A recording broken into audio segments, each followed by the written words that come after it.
My name is Ryan Carter, and if you're listening to me right now, I want you to know one thing. What happened to me could happen to anyone. I wasn't some careless husband. I wasn't neglectful, and I wasn't unfaithful. I was simply a man who trusted the wrong woman with my heart, my home, and my life.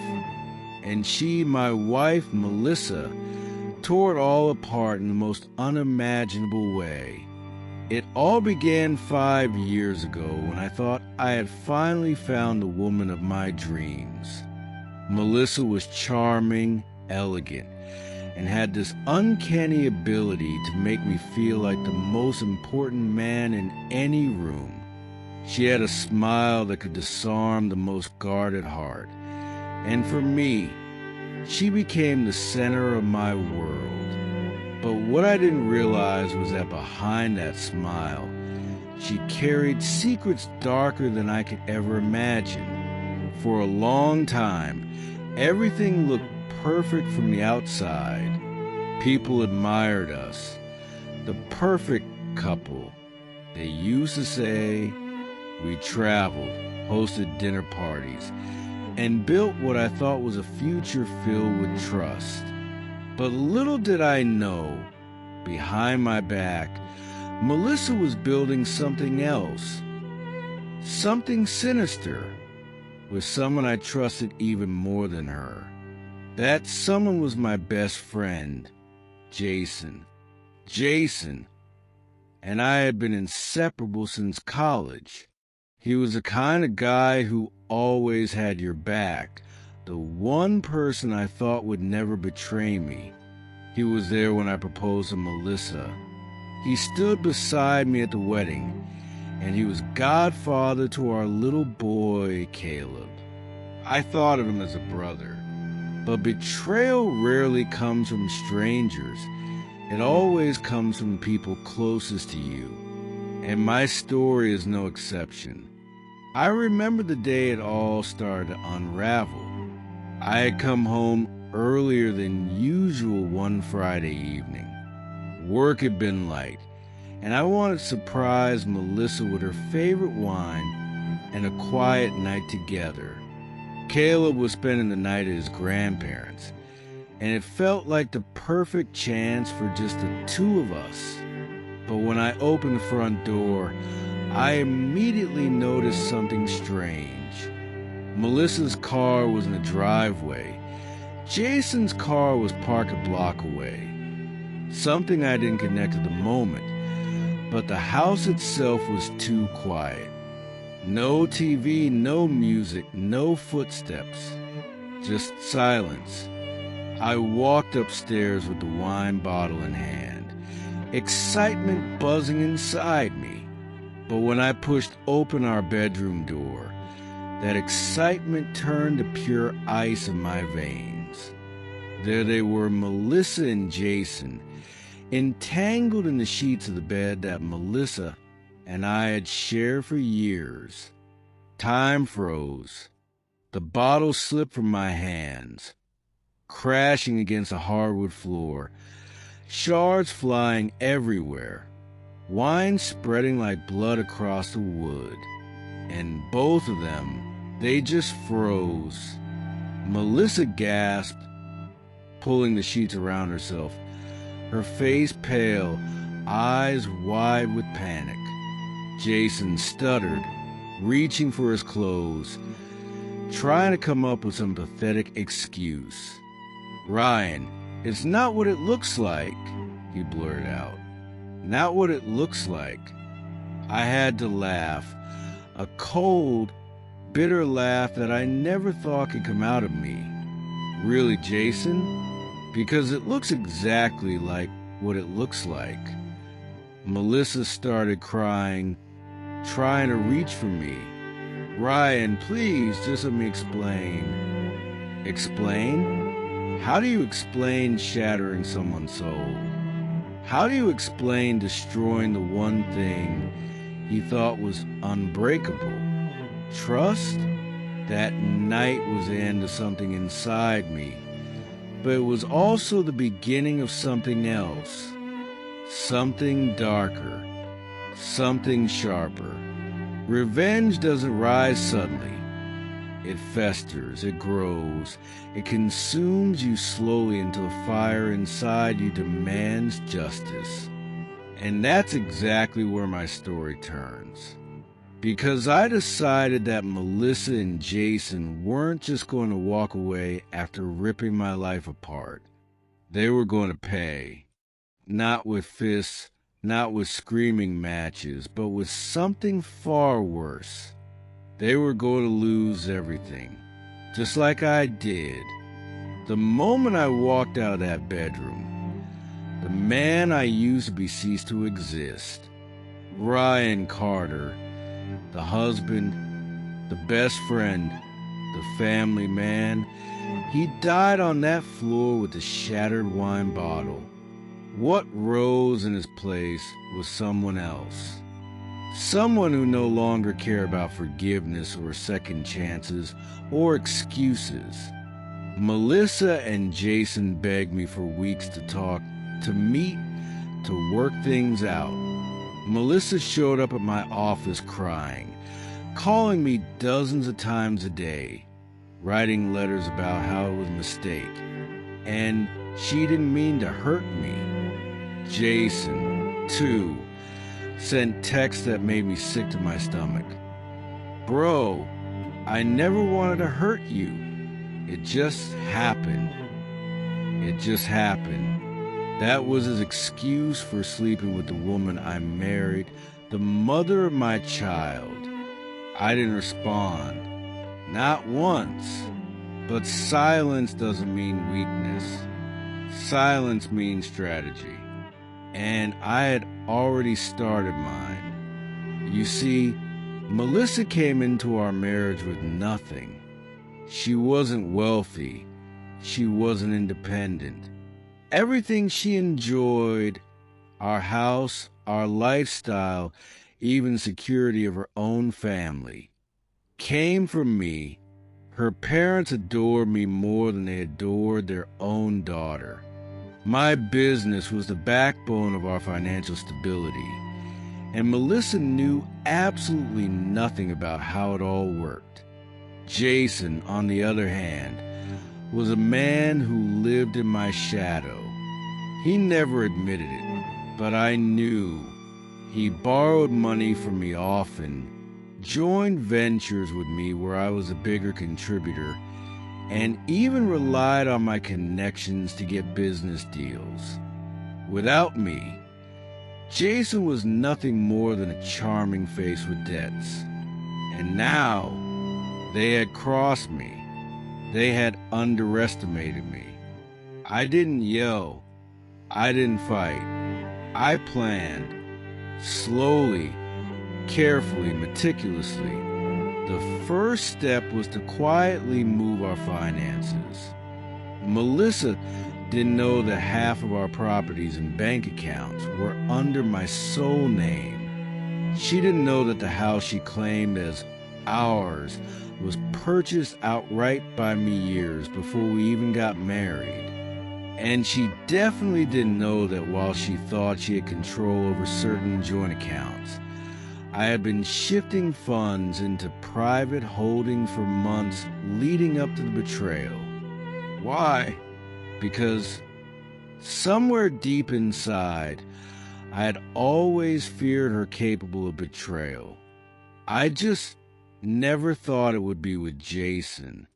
The second step was to dig. I hired a private investigator, not just to confirm the affair, because I had already seen it with my own eyes, but to uncover everything. Where they went, how long it had been going on, what they said about me when I wasn't there, and what I found broke me in ways I didn't think possible. Melissa had been with Jason for over a year. While I was busy working late nights building a future for us, she was busy sneaking around with my best friend. Jason would pick her up in the afternoons, take her to cheap motels, sometimes even bring her to his apartment. And the worst part? They laughed about me. The investigator recorded a conversation where Jason said, "Ryan's too blind to ever figure it out. He trusts us too much." And Melissa, my wife, laughed. She laughed and said, "That's why I married him. He's easy." Those words seared into my soul. That night, I sat in my office staring at the evidence. Fists clenched so tight my nails drew blood from my palms. That was the night I made my vow. They would regret ever thinking I was easy from that moment forward. Every smile I showed them was fake. Every word I spoke to them was a step in my game. They thought I was broken, but in reality, I was sharpening my knives, figuratively speaking. Melissa still lived in the house for a while, trying to convince me to forgive her. She cried, she screamed, she begged. She even promised to end things with Jason. But little did she know, I was recording everything. Every admission, every apology, every detail of her affair. And Jason? He was too arrogant to hide. He started slipping, showing up late to work, missing meetings, making excuses. My company had him on salary for years, and I started cutting him off, piece by piece. Melissa and Jason thought I was fading into silence. But what I was really doing was preparing the fire that would burn them both alive. And when it was ready, I lit the match. The day I set everything into motion is seared into my memory like a scar. It was a Tuesday morning, bright and deceptively calm. Melissa had been pestering me again, asking if we could talk over dinner. Jason had been calling too, asking if we could work things out as friends. Both of them were oblivious to what I had planned. Step one was exposure. I arranged a dinner at our house, inviting Melissa's family, Jason's girlfriend, yes, he had been cheating on her too, and a handful of close friends who had always admired our perfect marriage. I told them it was a reconciliation dinner, that Melissa and I were working through our issues, and I wanted everyone's support. Melissa was thrilled. She thought this was her moment, her chance to play the repentant wife and win back sympathy. She dressed beautifully, cooked half the meal herself, and smiled at me like nothing had happened. Jason showed up later, trying to act casual, but his eyes darted nervously toward me, sensing something wasn't right. And then, once everyone was seated, I stood up. I looked around the table, smiled, and said, "Family, friends, tonight isn't about reconciliation. It's about revelation." With that, I pressed play on the recordings I had gathered, the conversations between Melissa and Jason, the hotel receipts, the photos, the investigators' reports. Everything. The room fell into stunned silence. Melissa's mother gasped. Jason's girlfriend burst into tears and stormed out.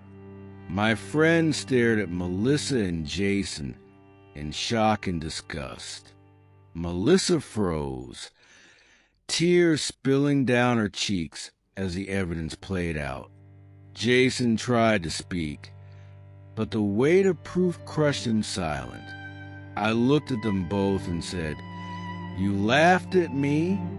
You thought I was blind. You thought I was easy. Tonight, Everyone sees who you really are. The humiliation was brutal. Melissa's parents disowned her that night. Jason's girlfriend ended things immediately. And my friends, our mutual friends, cut ties with them both. But that was only step one. Step two was dismantling their lives. Jason's role in my company ended that same week. I had enough evidence of his incompetence and misconduct to fire him legally, stripping him of income and reputation. Word spread fast in our industry, and soon no one wanted to work with him. Melissa, meanwhile, tried desperately to cling to what was left of our marriage. But I had already filed for divorce, and every shred of evidence I had was stacked in my favor. The court saw the betrayal, the recordings, the timeline, and sided with me. Custody of Caleb came entirely to me, leaving Melissa with visitation rights so limited they were practically non-existent. And when the dust settled, Melissa had nothing. No home, no family support, no reputation, no money. Jason had no career, no partner, no standing. They had each other, yes, but when two broken people cling together, all they share is misery. Watching them crumble didn't bring me joy, not the way I thought it would, but it did bring me peace. Because justice, in its rawest form, isn't about happiness. It's about balance. And finally, the scales have been balanced. Or so I thought. Months passed. My life began to rebuild. Caleb and I grew closer. My business thrived without Jason's dead weight, and my nights grew quieter without Melissa's deception. But betrayal doesn't vanish easily. It lingers, it claws, it whispers. One evening, I received a message from Melissa. Just 4 words. You ruined my life. I stared at the screen, thinking about everything that had led us here, and for a moment, I wondered if I had gone too far. Had I destroyed her? Or had she destroyed herself the day she chose Jason over me? The truth is, betrayal creates a chain reaction. When someone you trust stabs you in the back, you don't just bleed, you learn to sharpen your own blade. Melissa and Jason eventually disappeared from my life. I heard rumors. They moved to another city, struggled financially, fought constantly, but I didn't care anymore. My revenge wasn't about following them forever. It was about reclaiming myself. And I had done that. To anyone listening to my story, remember this. Sometimes the people you love the most will be the ones who hurt you the deepest. But their betrayal doesn't define your worth. How you rise from it does. So if you ever find yourself where I stood, in the ruins of trust, in the ashes of love, know this. You have the power to rebuild, to rise, and to reclaim your life. And if you want to hear more stories like mine, real, raw, unfiltered, don't just listen. Subscribe now, because the next story might be even closer to your heart than you think.